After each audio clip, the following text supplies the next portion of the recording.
국민의힘이 인적 쇄신을 놓고 내홍을 거듭하고 있습니다.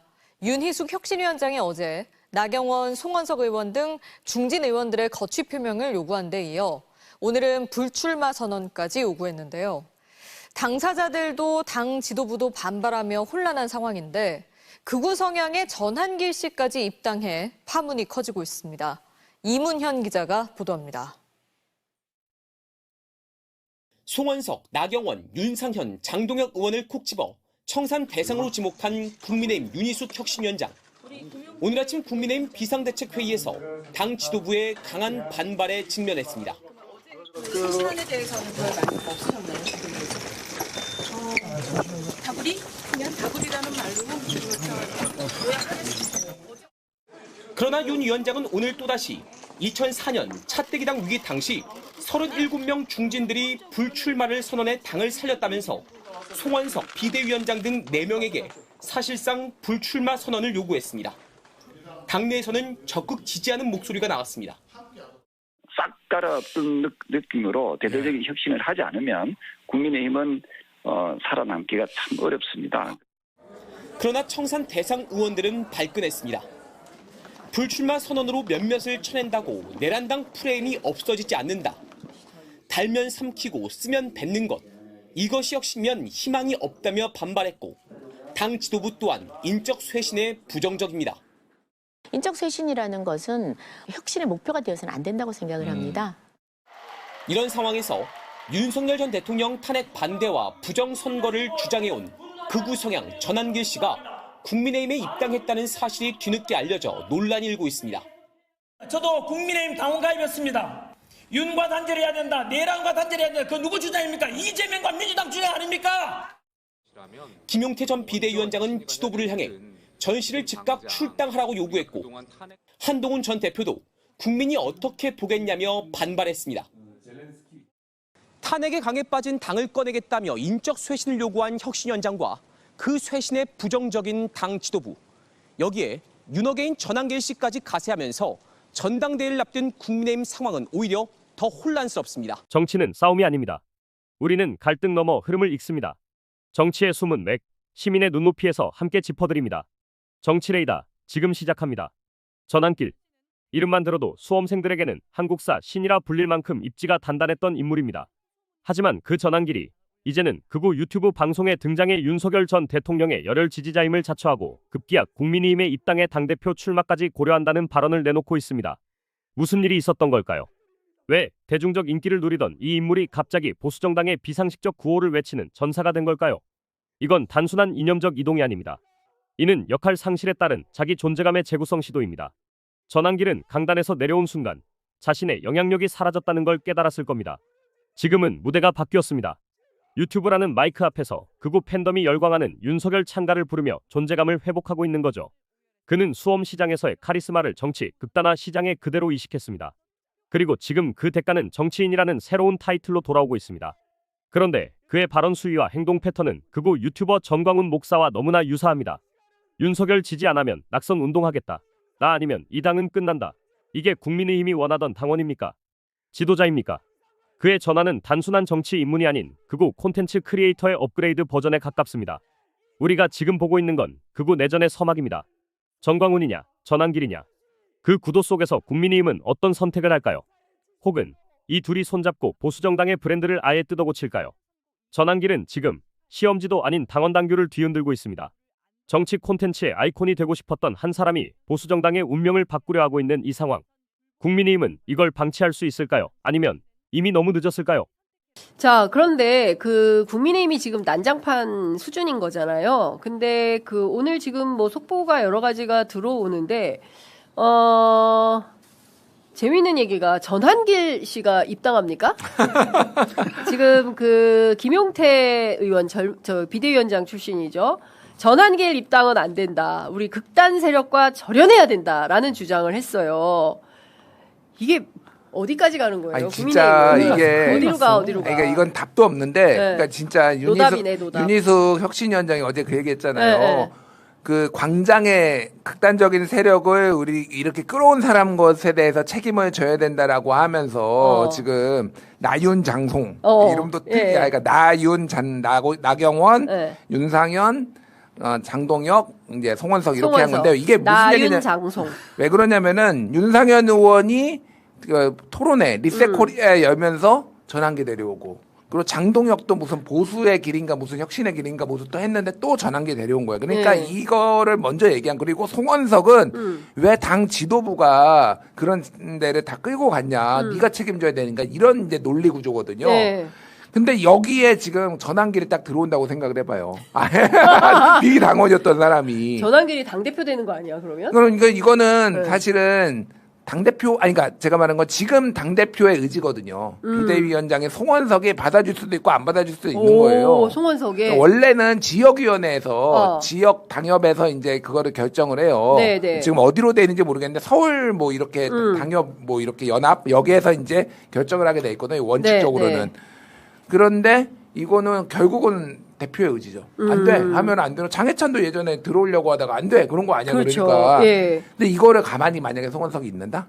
그러면은 이제 전환계 당대표 몰라 멀지 않았어. 전환계 당대표 멀지 않았다. 전환계 당대표 멀지 않았어. 진짜 심각한 거예요. 진짜 심각한 거예요. 매우 심각한 거고. 그나마 김용태나 뭐 한동훈이나 이거 비판을 많이 하고 있잖아요. 그나마 그래도 정상인 사람들이라고 봐야 되고 송원석이 본인이 그냥 뭐 개인 자격으로 갖고 뭐 뭣도 모르고 갔다가 잠깐 있다 나왔다라고 얘기를 하고 있지만 그건 변명이나 핑계일 뿐이고 만약 전환길이 입당까지 추진이 된다 그러면 국민의힘의 어떤 회복은 없다고 봅니다. 그리고 뭐 분당의 가능성까지 얘기하기는 어렵지만 정말 위헌 정당의 모습으로 갈 가능성이 매우 높아진다. 왜냐하면 더 이상 각하하고 절연하고 싶지 않은 거거든요. 이 친윤 아직까지 윤석열이 나와야 되고 윤석열 그리고 부정선거 있고 이걸 주장하는 전환길입니다. 그 사람을 당에 받아들인다고요? 말도 안 되는 상황이죠, 사실은. 근데 그래 될 것 같다는 생각이 자꾸 들어요. 그러니까. 전환길, 당신은 왜 이렇게까지 망가졌습니까? 한때는 수험생들의 영웅이었습니다. 한국사 강의 하나로 수많은 청춘에게 희망을 주던 이름, 전환길. 그 전환길이 지금은 광장의 극우 유튜버들과 손을 맞잡고 구치소 앞에서 윤석열 구명운동에 동참하며 모스탄이란 사이비 정치 전도사와 함께 윤석열의 옥중 편지를 낭독하는 장면까지 연출하고 있습니다. 전환길 씨, 지금 이게 제정신입니까? 당신은 교육자였습니다. 역사를 누구보다 많이 공부했고 누구보다 깊이 있게 전해준다는 평가를 받았던 사람 아닙니까? 그런데 지금 부정선거 망상론을 퍼뜨리는데 앞장서고 자신이 아니면 당이 망한다며 낙선운동을 하겠다고 협박을 하며 스스로를 극우 정당의 구세주라도 된 양 포장하고 있습니다. 그럼 묻겠습니다. 당신이 가르친 역사 속에서 이런 행동을 한 정치 세력이 어떤 최후를 맞았는지 정말 모릅니까? 전환길 씨가 입당을 시도하고 정광훈과 모스탄이라는 인물들과 함께 무대를 만들고 심지어 윤석열의 옥중 철학을 공유한다고 나서는 이 장면들은 너무도 낯익습니다. 그건 정치적 야망이 아니라 명백한 정치적 퇴행이자 이성의 붕괴입니다. 한때 당신은 학생들에게 역사는 반복된다고 가르쳤겠죠. 그 말, 지금 당신에게 그대로 돌려드리고 싶습니다. 극우 포퓰리즘이 판치는 지금 이 정치판, 당신은 그저 또 하나의 소모용 스타로 소비될 뿐입니다. 정광훈보다 똑똑하니까 더 위험하고 더 교묘하기 때문에 더 독소적입니다. 전환길 당대표 가능성도 있다. 이 말이 아무렇지 않게 나오는 현실. 이게 대한민국 보수정당의 오늘입니다. 당신 한 명 때문에 보수가 무너지는 게 아닙니다. 다만 당신 같은 사람이 보수의 몰락을 부추기고 있는 건 분명한 사실입니다. 당신은 학생들의 존경을 잃었습니다. 이제는 대중의 신뢰마저 조롱으로 바꾸려 하고 있습니다. 정치판이 장난이 아니고 입당이 콘텐츠가 아닙니다. 역사를 왜곡하고 신념 없는 극우로 전락한 지금의 전환길에게 필요한 건 명예로운 퇴장이 아니라 철저한 국민적 심판입니다. 그러면 한국판으로 보자면 이제 전환길 씨가 지금 보여주는 모습이 이런 모습이거든요. 이 사람이 당원으로 가입했다는 것이 뒤늦게 알려지면서 약간 논란이 벌어지고 있습니다. 전환길 씨가 본명이 아니더군요. 네. 예. 이름이 전유관 씨. 전유근 씨. 그러니까 6월 8일에 온라인으로 입당 신청 내고 6월 9일에 서울시당이 승인하면서 당원이 되는 거예요. 그리고 그 한 달 동안 당비를 내면서 널리 알리지 않고 있다가 한 달 지난 상황에서 지금 스스로가 좀 입당했다는 걸 알렸잖아요. 그러니까 예전에 황교안 대표 시절에 태극기들이 대거 국민의힘, 그때는 국민의힘이 아니었죠. 입당을 했던 적이 있어요. 같은 패턴으로 자유한국당 시절입니다. 자유한국당 시절이죠. 그러니까 같은 패턴으로 보이고 이게 결과적으로 몇 년 지나면 어떤 결과로 이어지냐? 총선 참패로 이어집니다. 예외는 없습니다. 그러니까 예를 들면 당장에 이게 뭔가 되게 하드한 파워가 우리를 보호해 주는 것처럼 당권파들이나 당에 있는 사람들은 생각할 수 있는데 이거는 굉장히 말하자면 착시적인 힘이고 결국 정당은 선거에서 심판받는 거 아닙니까? 그러니까 그 황교안 대표 체제에서 자유한국당이 그때까지 보수 정당이 거뒀던 참패 중에 최악의 참패를 당했고 그 구도가 지금 총선 때 거의 굳어지고 있거든요. 서울수도권에서는. 그때부터 영남 자민련 얘기 나왔으니까. 근데 지금은 이미 이영자당이라고 부르고 있는 거 아닙니까? 이미 영남 자민련이 됐는데 여기에 당원 구성이 더 짜진다. 아하. 이러면 영남에서도 내가 3자 구도로 나가면 해볼만해서 내가 이길 수 있겠는데 이런 사람들이 나올 수 있는 정도로 지금 망해갈 거다. 잠깐만, 근데 그렇게 되면은 결론적으로는 전환기 씨가 뭐 당대표도 나가고 뭐 최고위원도 나간다 그러면 정말 자기 말대로 10만 명이 있으면 되는 거 아닙니까? 가능하죠. 게다가 지금 김계리는 자기가 된다고 했는데 결론적으로는 못 됐잖아요. 입당이 안 된 거잖아요. 당원 심사가 이제 심사에서 떨어진 거죠, 말하자면. 그래서 지금 뭐 TV, 유튜브 지금 새로 시작했잖아요. 10만 명을 또 이제 하루아침에 만들어내놓고. 그러니까 좋아. 너무 똑똑하지 않아요? 이 여자는 그러니까 내가 봤을 때는 이 여자 변호사는 정말 이 당에 들어가는 건 원하지 않았던 거야. 그러니까 자기는 좀 피해자처럼 이렇게 하면서 대신에 난 돈을 벌고 싶었던 거지. 야, 진짜. 지금 뭐 이게 그 요지가 뭐예요? 그 유튜브를 해야 되겠다는 얘기. 요지는 우선 각자 자기가 원하는 바를 각자의 방식으로 이루고 있다. 그러니까 전환길은 전환길대로, 김계리는 김계리대로. 전환길이 원하는 건 그래서 유튜브 잘 되고 있으니까 전환길이 원하는 건 이제는 이 당에서의 자기의 그 공식적인 지위를 원하는 거잖아요. 그러니까 말하자면 지금 진짜 중요한 얘기해 주신 것 같아요. 나는 그 모스탄. 네, 모스탄. 그 사람도 같은 거잖아요. 네, 맞아요. 그렇죠. 자기 광팔로 온 거 아닙니까? 그렇죠. 진짜 똑똑하다. 광도발로 왔다. 일광 아니야, 일광? 일광. 자, 지금 보면 국민의힘은 이 정당이라는 그리고 대한민국을 어찌 보면 대표하는 보수 정당으로서의 역사성이 있잖아요. 그런데 지금 국민의힘은 그 의원들대로 자기들 그러니까 제팔 제가 흔든다라는 표현을 쓰는데 그런 상황이고 나머지 외부 인사들이 극우적인 어떤 캐릭터를 만든 다음에 좀 다들 자기 장사만 하는 것 같아요. 그러니까 청문회 국면에서 그게 드러나잖아요. 예를 들면 지역구 탄탄한 의원들, 이런 의원들 청문회에서 주목받고 싶어하지 않거든요. 그러니까 내가 섣불리 이재명 정부의 인사와 대립각을 세워갖고 언론한테 집중포화당하고 이러고 싶어하지 않아요. 주진우가 되고 싶지 않다는 거죠. 중앙정치에서의 어떤 스포트라이트로 자기의 지역구가 유지되지 않는 의원들이 지금 한 80%예요. 그러니까 이 의원들은 사실 전환길이 와서 춤을 추나 김계리가 유튜브 방송을 하나 관심이 없어요. 자기 당선인이랑은 상관이 없는 문제거든요. 그렇기 때문에 외부에서 볼 때는 왜 저래 하지만 그 당은 뭐 김상욱 의원이 그런 표현 쓰던데 고요하다는 거잖아요. 그러니까, 고요하다. 네, 실제로는 고요하다는 거예요. 그러니까 뭐 누가 찐윤이래? 찐윤인가 보지 이러고 가는 거예요. 그러니까 근데 이게 무슨 얘기냐면 대중의 정서나 온도와 굉장한 괴리감을 이미 갖기 시작했는데 그거를 그 당에 있는 사람들만 모른다는 거예요. 근데 더 비극적인 건 그걸 몰라도 또 당선이 되는 지역구를 차지하고 있다는 거예요. 그렇습니다. 그게 가장 중요한 부분인 그게 지금 이게 바깥에서 보기에는 도대체 왜 저러냐 싶지만 이게 계속 뭔가 아기가 안 맞고 공회전되는 국민의힘이 공회전하는 이유는 사실 이제 이렇게 발생하는 지금 중앙정치 이슈들, 그러니까 말씀하신 대로 특검이 나를 강제 청산하지만 않으면 내가 내 지역구를 지키는데 지금 1년에 벌어지고 있는 상황들은 아무 문제가 없다. 그 정서를 대변하는 게 윤상현 의원이 과거에 했던 1년만 지나면 다 있고 우리 또 찍어준다. 이게 그런 지역구를 갖고 있는 사람들의 사실 생각인 거죠. 그렇죠. 우리 김한 기자가 이렇게 주옥 같은 논평을 하고 있는 사이 댓글창에는 담배를 끊으셔야겠다라는 댓글이 방송을 끊어야 된다. 방송 끊긴 뭘 끊어. 아무튼 말씀하시죠. 근데 그런 어떤 사태가 2019년에 황교안 대표 당선 사례인데 태극기 부대가 난입을 했어요. 그래서 극우 정당의 어떤 체질을 강화하면서 당시 여론에서 오세훈 지금 시장이 당대표에서 앞서가고 있었습니다. 근데 뒤집어 버렸죠.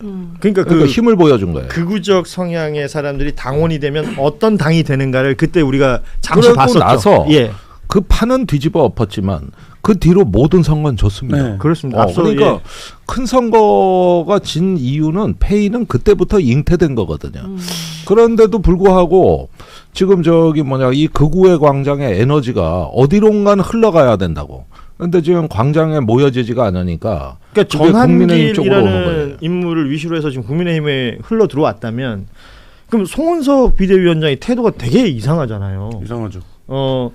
뭐 처음에는 막 어떻게 할 것처럼 얘기하더니 당원 당규에 이제 뭐 한번 살펴보겠다 뭐 이런 식으로 약간 한 발 빠지는 느낌이에요. 그러니까 그 사람들한테 싫은 소리 듣기 싫다? 이런 느낌이 좀 강하게 들던데요. 근데 저는 2019년도 상황보다 훨씬 퇴행적이라고 보는데 2019년도에 그 태극기 세력들이 국회를 점령하자고 왔던 적이 있어요. 제가 그때 국회 담장 안에서 취재를 하고 있었는데 그때 마이크를 잡았던 사람이 누구였냐면 김문수였어요. 무대에서. 근데 지금 뭐 전당대회 하면 누구 나온다라고 보면 김문수가 이들보다 더 온건해 보이잖아요. 그러니까 말하자면. 맞아. 네. 김문수는 대선도 나왔고 이들보다 대선에 나와서 무슨 뭐 태극기스러운 발언을 하긴 했지만 그렇게 뭐 막 그래 보이진 않았잖아요. 근데 전한길이나 김계리는 김문수와 지금 발언의 수위를 놓고 보면 그렇습니다. 훨씬 더 문제적인데 지금 국힘이 그때도 국힘은 근데 이런 태극기 세력과 손잡으면 안 된다라는 사람들이 3분의 1은 있었어요. 어쨌든. 근데 지금은 없죠. 비대위원장조차 이거가 뭐 문제가 없다라는 태도로 돌아서는 건 그때보다 지금 국민의힘이 상황적으로 그다음에 정치적으로 훨씬 더 퇴행적이다. 아니 그런데 정규제나 조갑제 보수 농객이 이재명 대통령을 지지하는 판이기 때문에 이런 사례는 많은데 저 어제 조갑제 대표가 라디오에 나와서 얘기를 하는데 내가 이분을 안 진 한 20년 됐는데 이분이 이렇게 합리적인 분이었나 이런 생각을 좀 그러니까 요즘은 약간만 합리적이어도 이런 극단적인 그 영역에서는 정상인으로 보인다고. 그래서 이제 그런 부분도 있죠. 그리고 아니 지금은 그래서 지금은 전환길이 들어오면은 정광훈 목사도 가만히 있을 사람이 아니에요. 아니 그러니까 그냥 가만히 있을 것 같습니까? 경쟁합니다. 권영세 전 비대위원장이 했던 얘기가 저는 굉장히 인상적이었어요. 그러니까 뭐 인적 청산 이런 얘기를 했더니 3년 뒤 총선에서 그것은 볼 일이다. 그러니까 이 사람들은 지금 이 과정이 중요치가 않은가 봐요. 그러니까 다음 총선까지는 그냥 배지 달고 있을 수 있다는 거 아닙니까? 그 얘기죠. 네. 아니 국힘에서 노골적으로 그 얘기해요. 3년이면 정권 절반이 넘어가는데 다음 총선까지 가면 우리한테 반드시 기회가 온다. 그러니까 여전히 그것만 노리고 있는 거예요. 왜냐하면 지금 그거를 적극적으로 타개하자라고 하면 당내에서 죽어요. 그러니까 당내에서 죽으면 어떤 일이 발생합니까? 3년 있다 총선에 못 나가요. 그러니까 당내에서 일단 살아있어야 그 장에서 죽지 않는 유산균처럼 갈 수 있는 거예요. 그러니까 이들은 지금 장 속에 있는 유산균이 되고 싶은 거죠. 그럼 캡슐을 끼워야 비유를 해도 저렇게 오늘 좀 살아서 장까지 간다면 몹시 어려운 일이라 그래요. 아무튼 쉽지 않아요. 유산균 정당이 되어가고 있는 국민의힘 이야기를 잠시 해봤고요. 뉴스다이브 방송에서 소개된 드론 작전 사령관 유서와 국힘당의 태극기 내전은 말 그대로 대한민국 보수정당의 몰락을 상징하는 상징적 사건들입니다.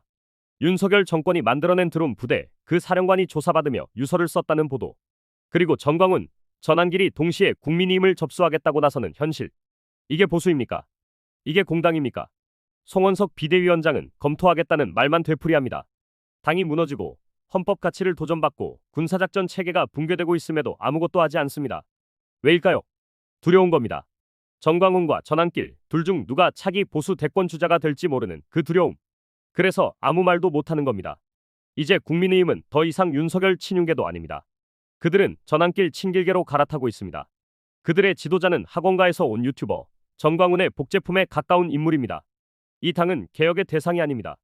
이제는 정치적 해체 그리고 새로운 보수의 재건이라는 필연적 멸망의 과정을 밟아야 합니다. 왜냐하면 이미 국민의힘 내부에는 국가보다 윤석열, 법보다 광기라는 원리가 작동하고 있기 때문입니다. 오늘도 정치의 표면 넘어 흐름을 함께 따라가 주셔서 감사합니다. 정치는 이기는 게임이 아닌 이해의 과정입니다. 정치레이다는 앞으로도 정쟁보다 방향을, 갈등보다 본질을 짚겠습니다. 좋아요와 구독, 알림 설정으로 함께해 주세요. 오늘도 국힘당의 멸망을 기원하는 정치레이다였습니다. 시청해 주셔서 감사합니다.